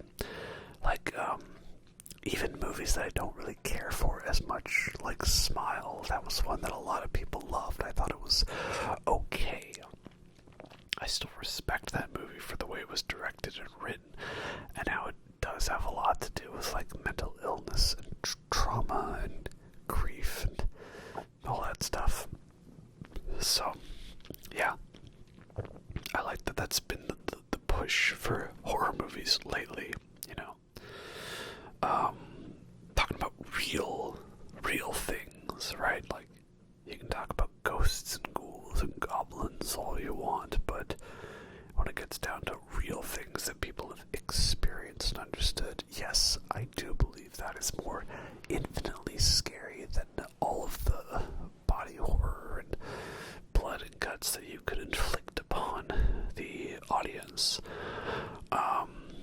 yes, here we see once again Maria is quote-unquote unalivened. And again, is this just the town and James's mind messing with him more? Yeah, probably, because it's got a very cruel sense of humor, right? It's all about just inflicting as much pain on him as possible, breaking him down, and that's why, like, people talk about which ending to Silent Hill 2 is canon, right? Because you got one ending where he leaves, and one ending where he tries to take Maria with him, and then you've also got an ending where he commits Sudoku. And oh, that's just such dark and evil. There's a bunch of graves with Angela, Eddie, and James's name on them. That's not cool. And yeah, more dropping down, more pathways, more endless staircases, and a big endless descent into darkness. Very nice indeed, very thematic.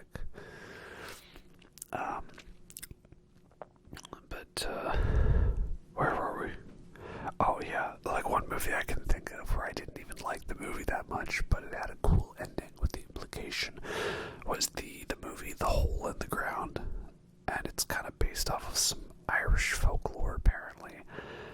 And I thought the movie wasn't anything too crazy special. It was average, but I loved the ending to it, because the ending implication, spoiler alert, is that the mom essentially has to live the rest of her life not knowing for certain if her son is her son.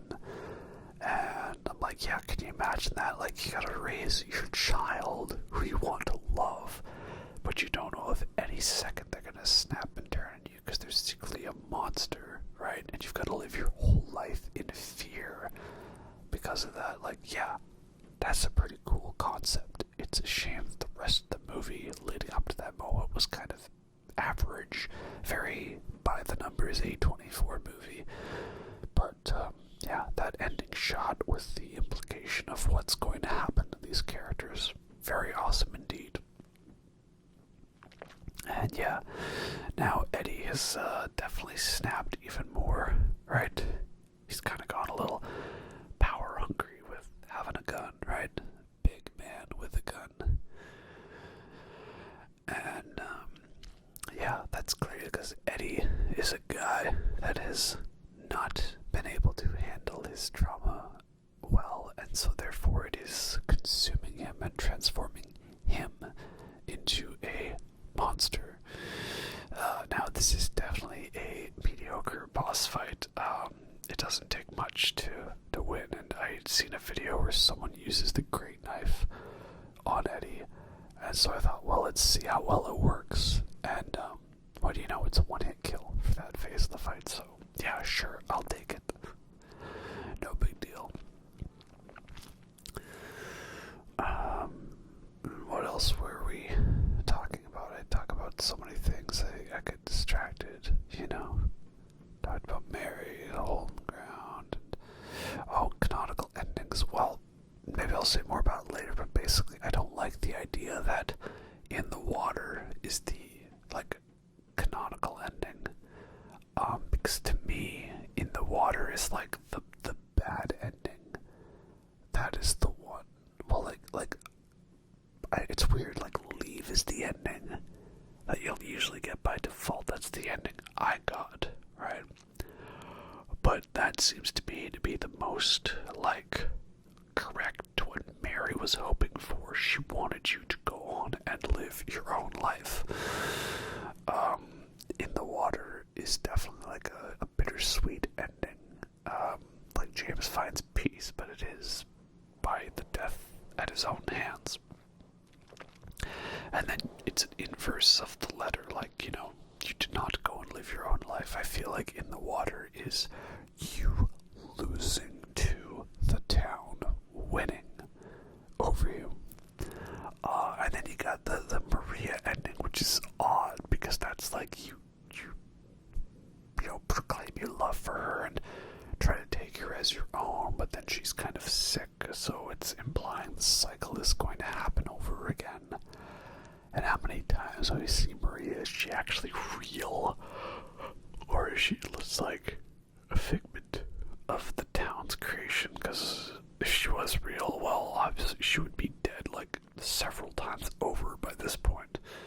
Typically, she's like a recurring image of the town, kind of mocking James, right? Hey, bet you can't handle her seeing get killed over one more time, right? Oh, well, here you go. And this is where I kind of realized, you know what, maybe Great Knife is not the best thing to do. Like, you can't really leave it equipped and walk around because you're a slow tank, just like Pyramid Head. But I was kind of determined. I was like, well, I've got the big super awesome melee weapon. And I want to save ammo because, again, I was still having it in my mind that, like, the game is not going to shower me with ammo and health. So I've got to be as conservative as possible. And maybe if I was playing on hard difficulty, that would be the case. But on normal, I was like, yeah, that's not really that bad at all. So we did it my way, and it only took 2 Great Knife hits to take Eddie down. Though it is funny that, like, you know, you either shoot him a bunch or hit him, and James is like, Eddie, oh no, he's unalivened. I killed a human being. How could this happen to me?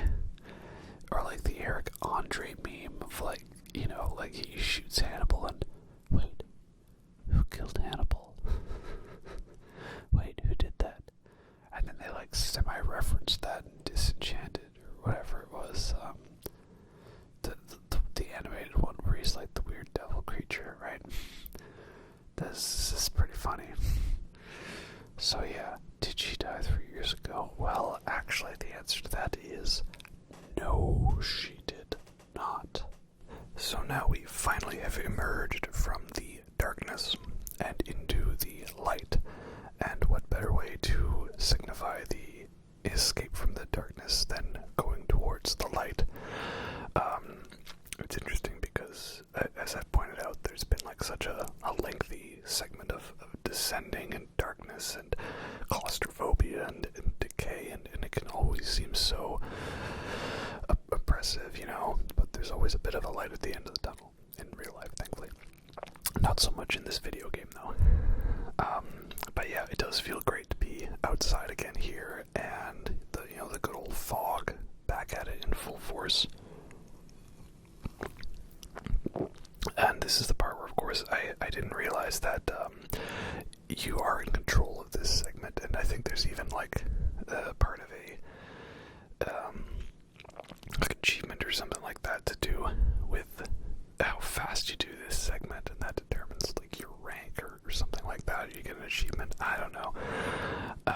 But in any case, eventually, with the help of the internet, I was able to determine that yes, indeed, you're supposed to go that way. You know, you're supposed to actually turn and go towards the light. That's the trick.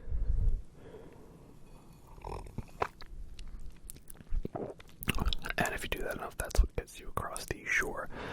I thought it was going to be something more, elaborate, or maybe something more like straightforward. Like elaborate as in like you gotta look for certain clues, or straightforward as in like, no, you are just supposed to be rowing into the darkness for nothing, because we had all those segments earlier where it's just like long staircases where nothing much happens, or long hallways, and I'm into that sort of thing, You can never have too many long shots of hallways and atmospheric stuff. And yeah, so we finally made it through there. Here we are, to the special place, which is also the hotel. Oh, how very naughty of you, James. But again, this James guy, he's he's a bit of a freak in many ways, right? He may or may not have the body of his wife, like, in the trunk of his car the whole time. And she's actually only been dead for a few days. Not 3 years, and the whole 3 years is like, oh she's been metaphorically dead because she's been dying of a disease for 3 years. So in a way, she's almost dead to him because, like, she's a burden that he has to look after, you know, take care of or something. And she's not nearly as hot for reasons. Yeah, brutal to say it that way, but that's what it is with the way it is, right?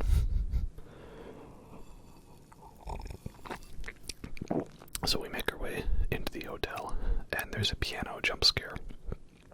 And what's that? It's just Laura, who again is somehow here.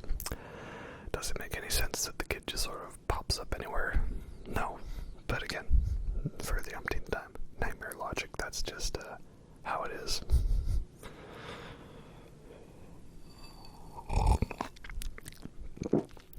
So, have we found Mary? Well, no, not really. But this is again where we get more clues in this. What could it all mean? You're tired of walking. I'm tired of walking. I've been walking all around, and I've actually had to fight monsters. You just had to show up in the cutscenes. The letter right here. The letter that she finally decides to give to you. Yeah. Right now there's a Rachel, our nurse. So I wonder, is Rachel like, does James have a thing for a sexy nurse? And their name's Rachel, and that's why there's the nurse enemies and stuff. I don't know. But yeah. In any case, yeah, very sad letter. Interesting that we got that now. But yeah, please give James a chance. Oh, that's nice. Yeah, it's funny. Normally I try to think of fun, quirky things to say, but I don't have anything quirky to say there at all.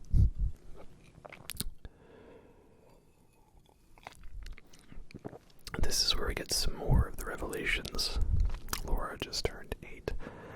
Mary could not have died 3 years ago because of when she wrote this letter.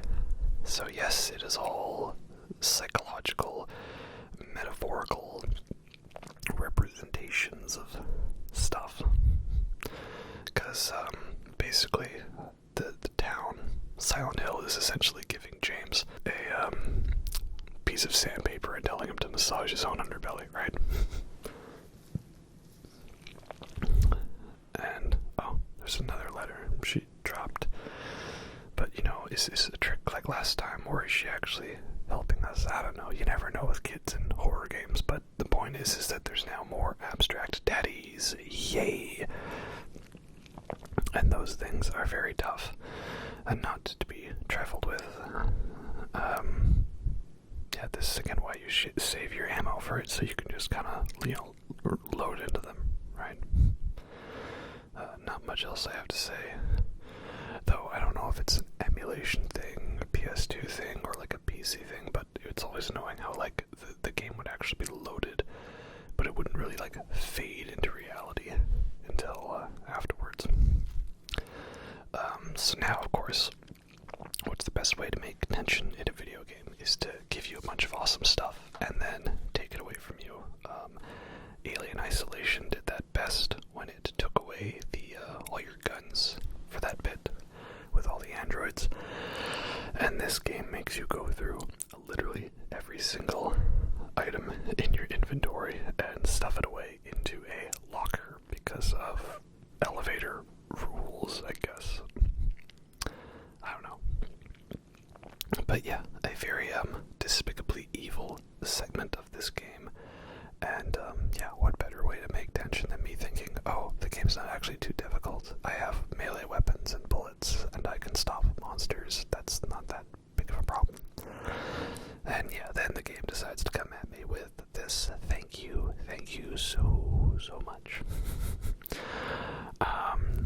Yeah. As soon as I knew that the game was doing this, I was like, okay, it's gonna like lull me into a false sense of security by being able to like walk around normally. And then we're gonna get into the deep thick of it, and yep, then there'll be monsters I'll need to dodge. And it's a cell thing, but it really threw me off. they just sort of show up, and I'm like, where's the radio static? Oh, right, there is no radio static, because I don't have the radio for that. And now I have the videotape. And also, this is just to highlight some more of the absurdity of the puzzles, is I get a can opener, and I use the can to open a unlabeled can, and the unlabeled can being pried open with the can opener has light bulbs in it, and I need to take a light bulb from that to put into a light bulb socket so that I can actually see a door to be able to fit a key into the door to get back to where I was going. Yeah, there's some hilarious adventure game logic to these games, but you know, that's what's fun about it. I guess it was how you got your mileage back in the old days before walkthroughs and stuff. You just had to make the puzzles real complicated so that people spent more time figuring out the puzzles and therefore more time playing your game, even if it wasn't that long. But I guess I would take that as opposed to padding out the game by adding in a billion side quests and fetch quests and little objective markers that need to be filled out on the mini-map.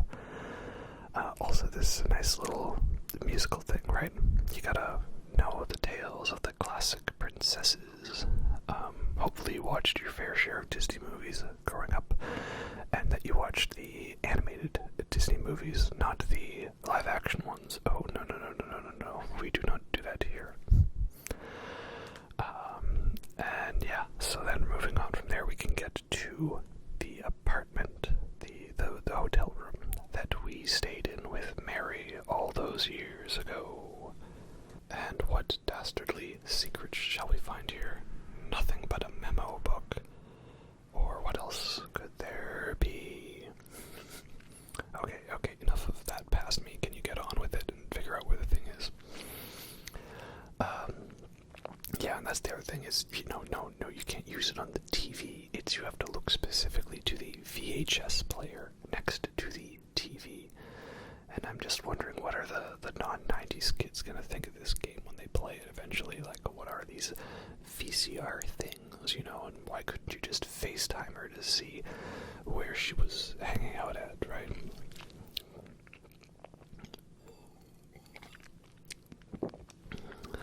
And here is the fabled videotape we've heard so much about. So, I mean, I guess it wasn't a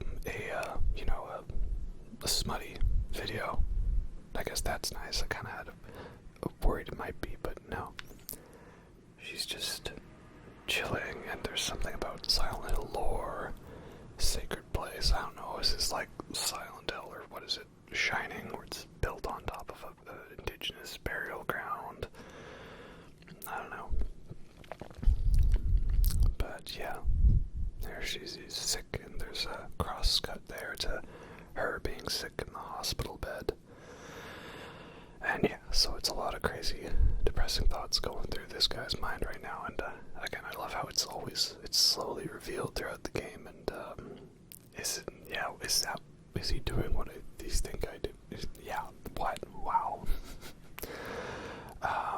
Yeah. So basically, this is James remembering. Oh yeah, because Mary was suffering and was dying, I smothered her to death with a pillow.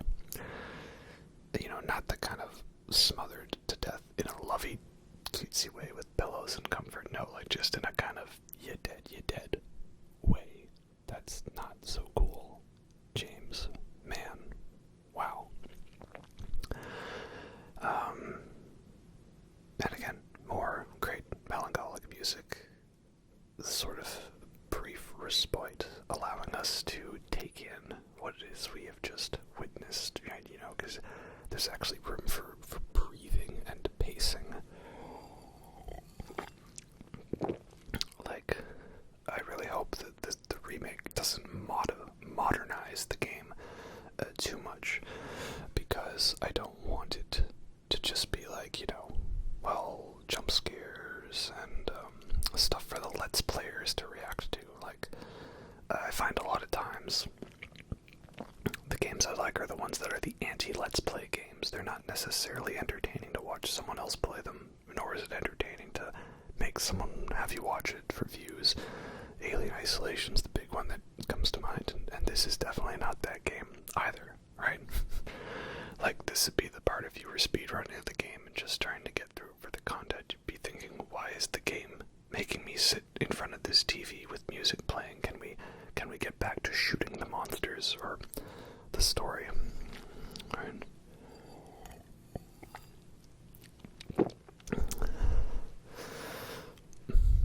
And yeah, I just love the childish, simplistic nature to Laura, compared to James's, soy boy, pretty face, ever blandness, but it works. I don't know. Maybe I'm just a lie right now. It just all fits. It's all part of the puzzle, and there's only so many ways I can say that and keep it interesting. But yeah, seeing this stuff out of context perhaps is like not enough to get you to really feel the gravitas of what is going on. But that's what I like about this game. I still cannot emphasize the fact that I'm glad I finally played it, and that I finally actually listened to all of the recommendations recommending it for me, because it's a great one. Now I'm wondering, is what would be the next Silent Hill game to play? Because I've heard 3 is actually pretty good. That seems to be a lot of other people's favorite one. The first one is like okay, flawed, and that Silent Hill 4's got some real cool ideas to it and some interesting bits, but also a lot of stuff that makes it not good, right? Like a very heavy mixed bag. And just hammer in the whole, that this town is torturing James. All of a sudden, Mary's coming back into the static, like, oh, come and help me, James, please save me. But is it Mary or is it Maria? Which one could it be? So yeah, I guess we better get a move on then, save the damsel in distress. And of course, when we exit the room, all is not what it seems, because now we're going to be... Okay, come on past me, gotta move on through the door.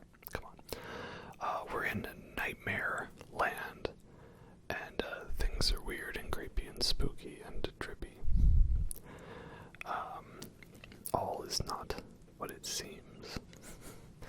And this is where I realize, oh, okay, the game is gonna make you go, like, back and forth through the path that you already had to learn earlier, but now it's gonna be creepy and dystopian, and there's weird fleshy effects and monsters and stuff hanging around. Yeah, so a great way to ramp up the tension,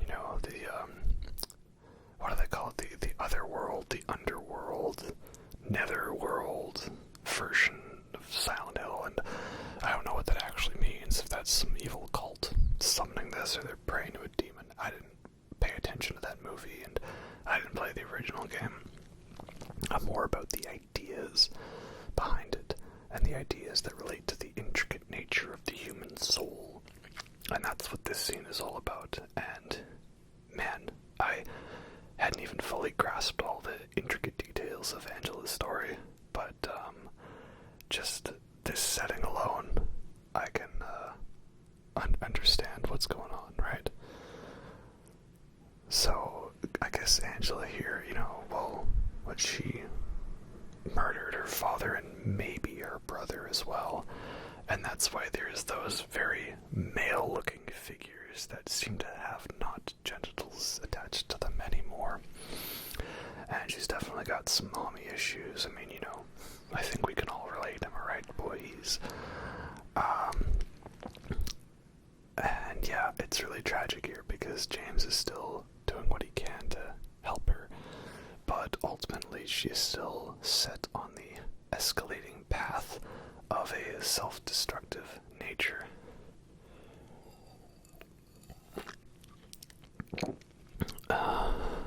Yeah, it's a very painful scene to watch, and the off-puttingness of all of it, you know, the weird fire effects that are definitely not perfect, the not perfect graphics that still kind of work here or there, the off-putting voice acting and dreamlike line readings, and that combined with the melancholic music that's just playing in a loop with like little sound effects, like it all works. It all just works. And I really am hoping that they don't go too, you know, bombastic with the newer version, right? Because I can see it like, oh, there'll be like overly flame effects and like it'll be more animated and more, you know, camera movements and stuff, and, you know, more dramatic and yelling, and I don't know if that would necessarily make it better. But oh man, some of these line readings here. He says, no, I'd never kill myself. And I love it, the way the emphasis is on that, right? It's like, but maybe he would do that to someone else, like he did to Mary. And yeah, this is now where she's just ascending the stairs, the fire comes up behind, and one final line that just really solidified it all. That you think that, oh, his hell line's a little dry, but you see it too. For me, it's always like this, and that's when I'm like, oh man, that totally hits home to be in a depressive state, and the world is literally burning and crumbling upon you, but not everyone could see it, so it's almost, you know, nice to have someone else who can feel that. And this is just to hammer it in a cruel gameplay thing of, you can watch her walk up the stairs, and you can try to run into the fire, but ultimately there's nothing you can do except hurt yourself in the process.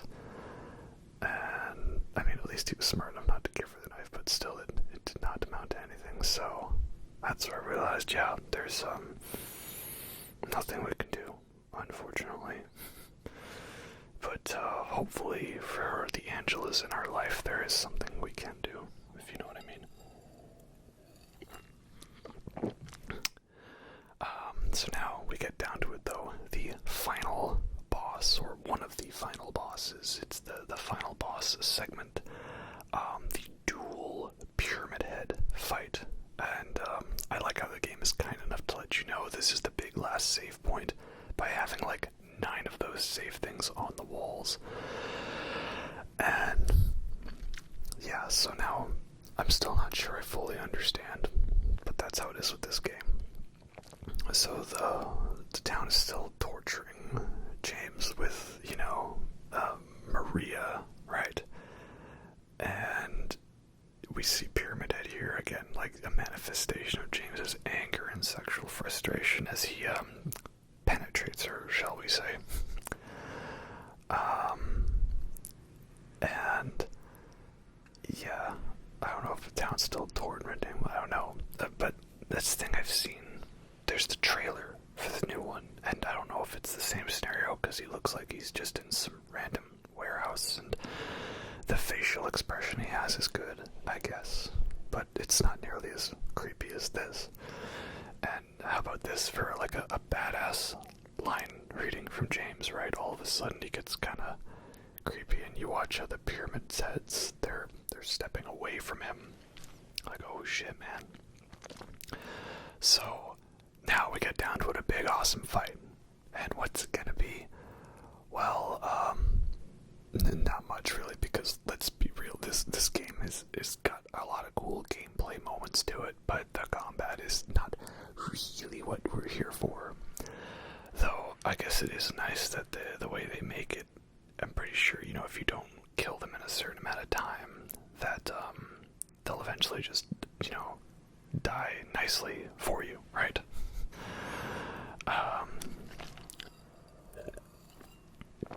Oh, hey, I'm low on health. I should probably fix that. And I don't know if it was a good idea to not edit out all of my inventory swapping and stuff, but that's just part of the charm of this game, right?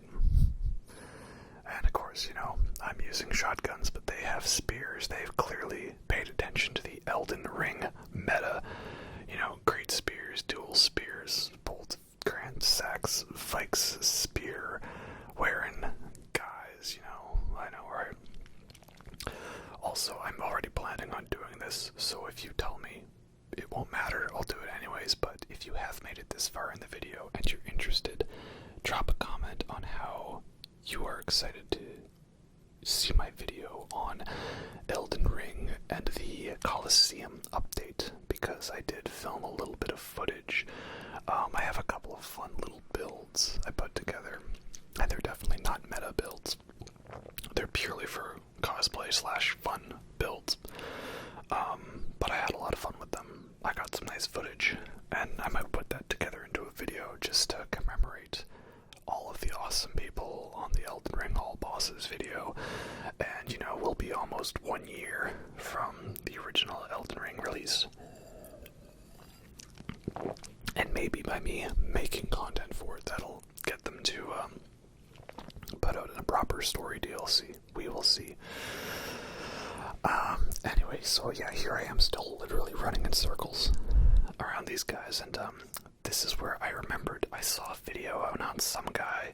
He did a thing with the great knife to stun lock the pyramid heads, and this is where I was kind of wondering, could I make this work if I run away from a distance and then I pull out the great knife and then I swing it so that by the time they get over to me, I can hit them with it, and then I just gotta quickly equip it and run away. And you know what? This strategy actually worked out all right for me. In fact, what you're seeing the first victory over the boss. But what you're not seeing is then I went and I died to the final boss, and I had to reload from my save before this fight. And so then I had to do it a second time, and in that second time I used purely the great knife, and yeah, it was not that big of a challenge.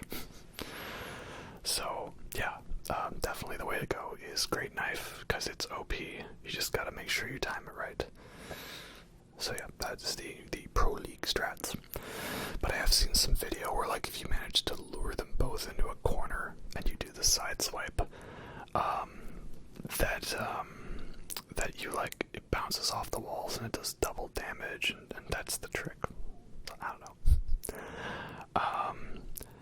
But yeah, in any case, again, figuring out what Pyramid Head is in all of this, well, like I say, he's about James feeling guilty for wanting to leave Mary, being lustful for someone else, I believe, possibly Rachel, this nurse. Could it be? And oh, there we go, I did it. Yay. And so that's why him winning this fight is him kind of overcoming that side of himself. And there's shall we say, lots of phallic imagery involved in it, right? That's why there's a big giant knife, or they have big giant spears that they're plunging and thrusting, and the big triangular head. This is about as subtle in its phallic imagery as Tetsuo the Iron Man, which is a real great messed up movie if you have not seen that one yet. So here we go. Also great more atmosphere bit. Clearly we've got, this is a memory. James trying to cheer up Mary. And again, this is also the real horror, right? Not just about monsters and diseases and drugs, but it's about people and emotions and feelings, and that, I feel, is real horror, Not monsters that jump out of closets and go boo, or ghosts that jump scare you. It's the stuff like this that really chills you to the core. And yeah, Hospitals for Profits. Yeah, never heard of that. R.I.P. to Chuck Schuldiner, by the way, victim of the American medical care system. And this is where I was like, okay, I have a feeling there's going to be more audio if I wait around for it. And that's what it is. You see, on one hand, Mary is conflicted because she wants to drive you away, but also she needs you. And yeah, again, shout out to her voice actress. She's so good in this, for having to play two completely different characters and to nail them both. Again, it must be not a coincidence that this came out the same year as one of my favorite movies, Mulholland Drive, where Naomi Watts gets to play two characters with completely different feelings. And now, this is the thing we've talked about, the descent, right? There's been lots of descending and dropping down holes and all that stuff. But now we get to ascend from darkness, just like the steps, right? Secure the keys and skewer the winged beast. But of course, even in this game, I've still got to go down the other pathway to make sure that I'm going the wrong way first, so I can get the extra goodies, only for there to be no goodies. Now, past me, who recorded this footage, could you please get back along to the plot where I was monologuing? Yes, thank you very much. Okay, so yes, as I was saying, we ascend from darkness, right? We are actually ascending now, much different from the descending, and verticality is very important in storytelling, and obviously it's why I like Dark Souls 1 so much, the verticality of the world design. And now here we have verticality in terms of story. And yeah, now we get to the top here, and there's no going back. And our final confrontation with Mary. And now again, the dialogue you get here changes on which ending you've sort of been quote-unquote going for. And I think if I had done a few things differently, I might have actually gotten the in-water ending as my default, which would have been really cool if I got a non-normal ending. But that is not what happened. No. I ended up getting the leave ending, the most common one. But yeah, again, I'm okay with games having multiple endings and stuff like that, and that was just a brownout at my place. I hope the power doesn't go out while I'm filming. That would make things very awkward.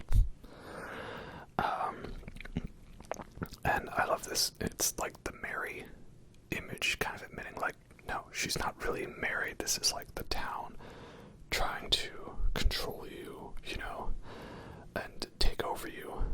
And then, you know, when it realizes, oh, I'm not needed anymore, well, fine then. And we'll, instead of the town profiting off of James's misery, we will just consume you too.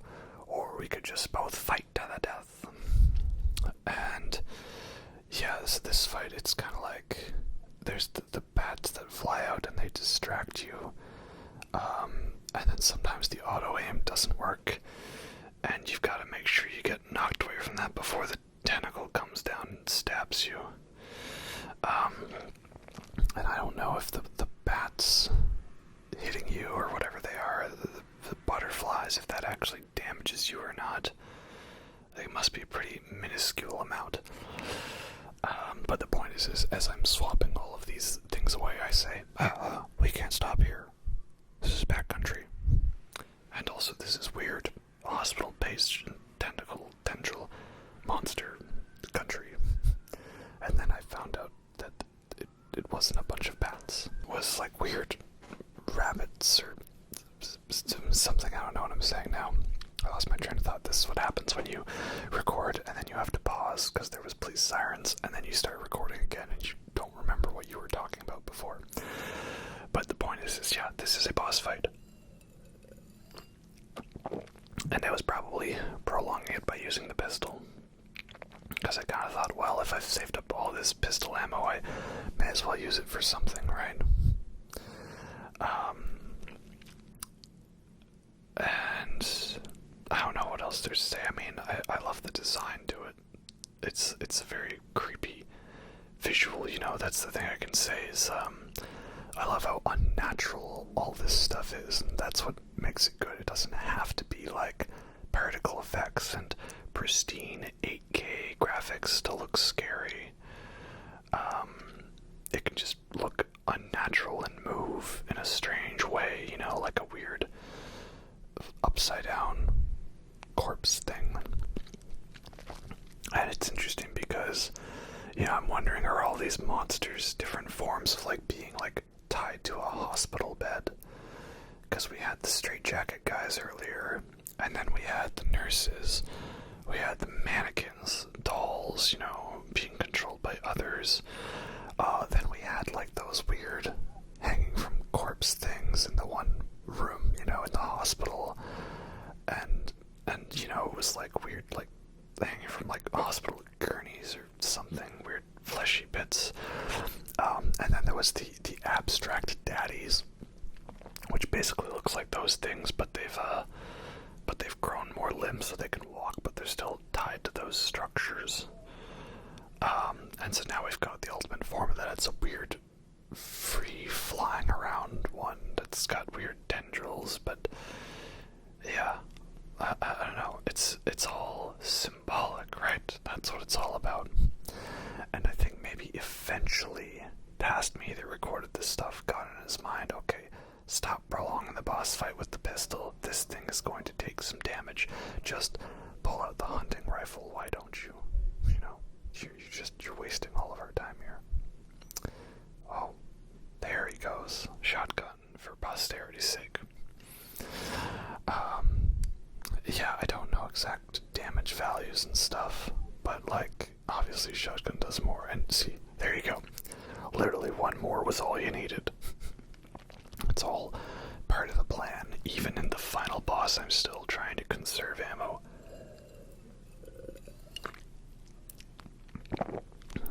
And ultimately, this is where we put to rest that image of Mary. And thus this leads us into the ending. Which ending do we get? Of course, the ending that I have is the default leave ending, where we see James helps a sickly Mary on her deathbed, you know. And there's, again, the ephemeral, ethereal music that is so evocative of the ending of David Lynch movies. And you see, that's really all of the scariness, you know, horror, monsters, weird nightmares. It all boils down to this: real humans and emotions and ideas. And it's something that, again, I haven't played them, so I don't know if like the newer games like Downfall and Downpour, Shattered Memories, or all those ones, Origins, if they capitalized on that, or if they did just go back to weird, spooky, cult, ghost things. I don't know. But yeah. I mean, I promised I would not get emotional at this. No, I would never do a thing like that. But I did just also watch that movie Bardo, and that movie kind of got to me on an emotional level, even though many people hated it. So, this is where, you know, this is a big thing. Go on with your life, right? It's not easy, but that's what you're going to have to do. And so, then we get the leave ending where James finds Laura and leaves Silent Hill to go on with his life. Now, I also think that the end note, the end letter we get from Mary, is the same in all iterations of the endings, at least the ones where she reads the letter. I'm not sure. I mean, there's videos out there, and I remember watching them, And so, yeah, the in-water ending is basically where James can't seem to get over his guilt and his life, and so he eventually, commits Sudoku by driving his car into the water. And it's a bittersweet ending. It sucks for him, but if you want a bittersweet, melancholic ending, that's the ending for you. Then there's the Maria ending, where you just make sure you're real nice to Maria. Like, yeah, you like her a lot, don't you, boy? Yeah, don't you? And so then that's the ending where you take that image of her and go to leave the town. And I don't get that ending because it's like, okay, so he's basically just indulged in the delusion that he loves Maria, even though she's just going to end up going through the same cycle as Mary, and he's going to be unhappy again. Yeah. Oh, man. Oh, that's the thing, is what I'm trying to do is just cover my tracks so I don't make jokes or funny references over top of this by directly talking about what's going on, because this is a pretty just openly honest letter. Yeah, because this is where Mary's like, yeah, I've hated who I am, who I've become, and I really want to see you, James, but I'm afraid that you don't want this version of me.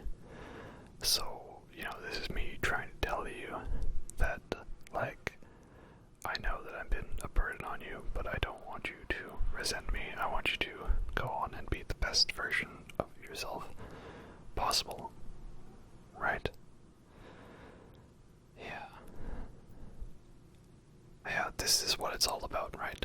Everything that we talked about earlier and we witnessed earlier, it was all just the window dressing, the set decorations, the icing on the cake. That was the actual cake, the real part to it, the meat of this is this letter right here.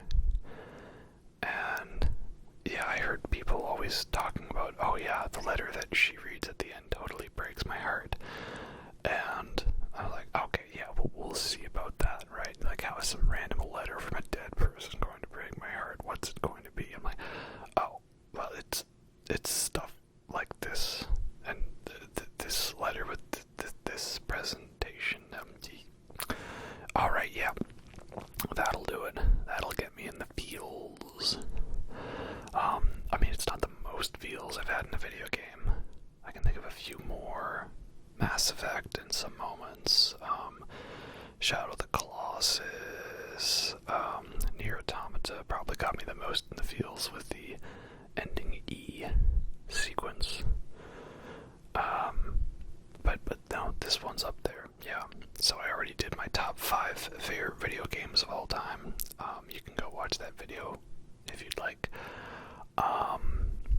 But Silent Hill 2, let me put it this way. If I was to do a top 10 or a top 15, I would consider Silent Hill 2 in there somewhere, which that means a lot. It would make the short list, shall we say. And it's all for moments like this, right? People say that video games are not art. They just do not understand bits like these, right? It's just that perhaps these video games as art take a little more diving into, they are more immersive for the player in that you have to control things, do things, to, the inputs. But then what you get out of it is even so much more than just a book or a film. Yeah, James, you made me happy. And I'm pretty sure there's a bit where, like, the voice actress reading these lines, like, she actually broke down crying reading this, and yeah, that sounds about right, am I right?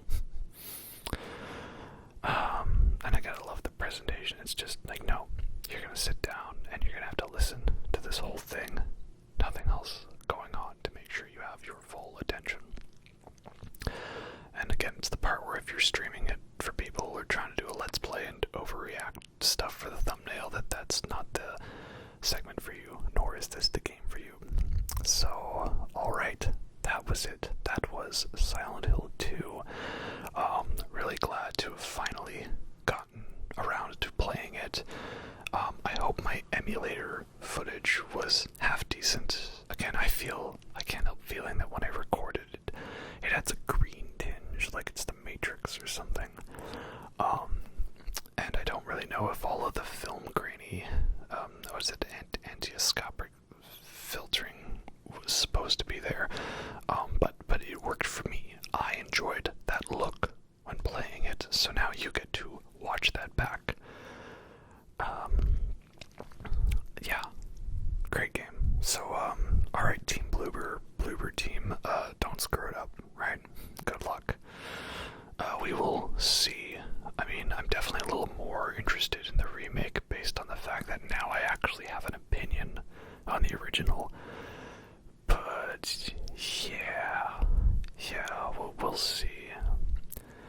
I mean, I know it's funny because I would say, is it too much to just ask for like this game but with HD textures and 60 FPS and all that, but based on the PS3 Silent Hill 2, apparently yes, that is too much to ask.